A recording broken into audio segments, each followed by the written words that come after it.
Greetings, everyone out there. How are you doing? Welcome to the fourth installment of On the Way. I'm going to tell you something. Every other one you saw before this, I hadn't watched the first three yet. And so now I'm to a point where I finally have some direction and a vision for about how I want to go about this mini series and what I want to teach because I want it to be educational. At the same time, it's going to be personal because there's going to be time where I share my beliefs. You may agree, you may disagree. I'm just glad you're here. And so, on today's episode, I'm going to be talking about God and what is God. I'm kind of going to split it into two parts. What is God to me? What is God to the world? I'll start with the first one because it's the shortest. When I think about the world today and the state of everyone's belief, um, people are kind of all over the place. I mentioned this in a prior episode. Everybody kind of just does what they think is right. But a lot of people do lean on science. And so, where a lot of the science community says the concept of God came from is ancient human need for something higher than itself. Humans have always felt that having a higher power brought solace and brought peace of mind because you knew you were secure. There's something about knowing there's something up there watching you that makes you feel secure. Now, that doesn't prove that it's real, but that's where a lot of the science community or a lot of atheists even say that's why humans feel the need to even have a God. Also, they say that humans' imagination of God, that's what they say, imagination, came from the need to explain supernatural events, I should say, like it raining, like crops coming out of the ground, and things like that. They would always credit them to God or many gods. So when I look at the supernatural things, and to me, they're still fascinating, even though we zoomed in. That's all we've done. And so now I'm transitioning into the part like who is God to me. And I believe in the God of Israel, the God of Abraham, Isaac, and Jacob. And when I think about the things that are supernatural, and there's still a things that's supernatural, we don't understand black holes completely. What's interesting about science is a building, and it's the best explanation we have at the time. That's what they call it. But to me, that doesn't remove the need for a God. And there's still, a lot of scientists that do believe in God. And I'll consider myself a believer in God. I don't know if I'll call myself a scientist. I'm an at-home scientist. And I do believe in God because I don't think that just because we've zoomed in and we get to see how he did it, because that's what we do.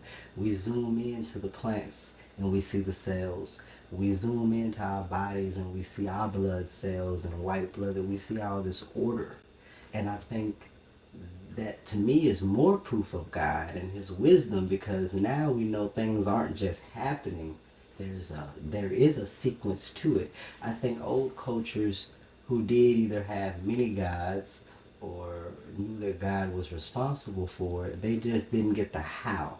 But they knew that the reason or the source of it was God. And so I hate that humans evolved in intelligence and understanding and felt the need to leave God behind. That's sad because to me, God is necessary in a world for peace, not understanding. We can understand by going to read books or staring at something. We build good microscopes, we build big telescopes, and we understand more. But for some reason, in all our understanding, why don't we have world peace yet? Why don't we have world harmony? It's the absence of God, it's the absence of knowing the source. And so more about who God is to me, I like but God can be many things, but I want to break God down into three parts.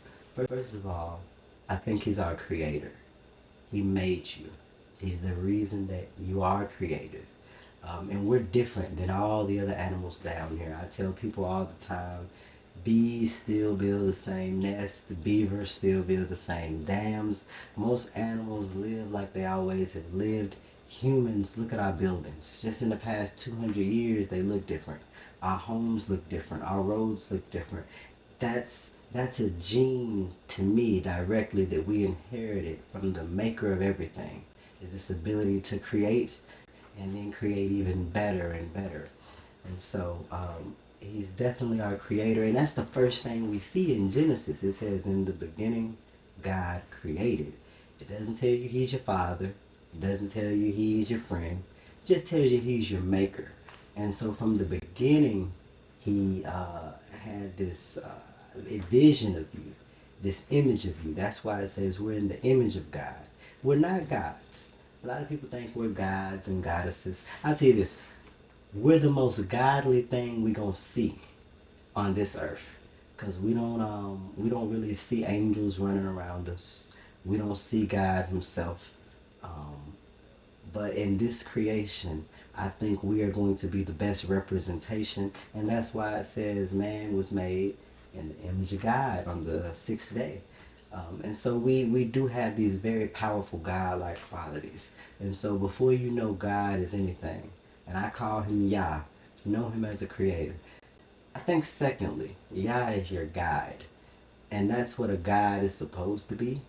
Um, and that's where the laws of Moses come in. I think that was the whole purpose of the big showdown in Egypt, the getting the Israelites to the desert and Mount Sinai, was to give these laws to people to guide them to that world peace that I mentioned earlier. That's so important. You gotta have laws. There's no order without law. You know what I'm saying? Like, you can have a good idea of order, you can want it, but you're gonna have to have some rules to follow. Like, even when you color, you know what I'm saying? Like, there's lines for you to stay in. They say stay in between the lines. If not, it's gonna look sloppy. The colors are all outside the character, and it's just, it's not the best drawing. And so in this creation, there had to be laws. You got the laws of physics, the laws of thermodynamics. There's laws all over the place in the physical world. But we humans, we needed laws on how to act amongst each other. And that's what the Ten Commandments are about. Most of the Ten Commandments are laws for humans and how they're supposed to treat each other. I mean, you got laws like the Sabbath day. That one's not so much human treatment, but that's just a special one between God and man, when the rest. And no law is to me greater than the first two, where God says, I am God by myself, just me, don't have no other gods before me. And number two, don't have any false images made of wood, flesh, or stone. Okay, God. Yeah. And so that's how I know He's our God. He's trying to get us somewhere. He's like, these laws are supposed to get y'all to a place of order. And once y'all have a place of order, you're going to have world peace. Law and order go hand in hand.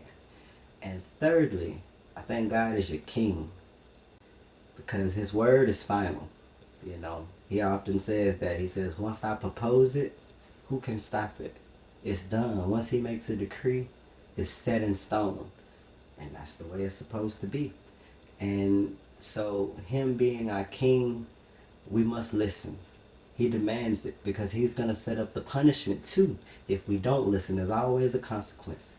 And even for the little things. A guy asked me once, you think God punishes us even for the little things? And I said, yes, He has to.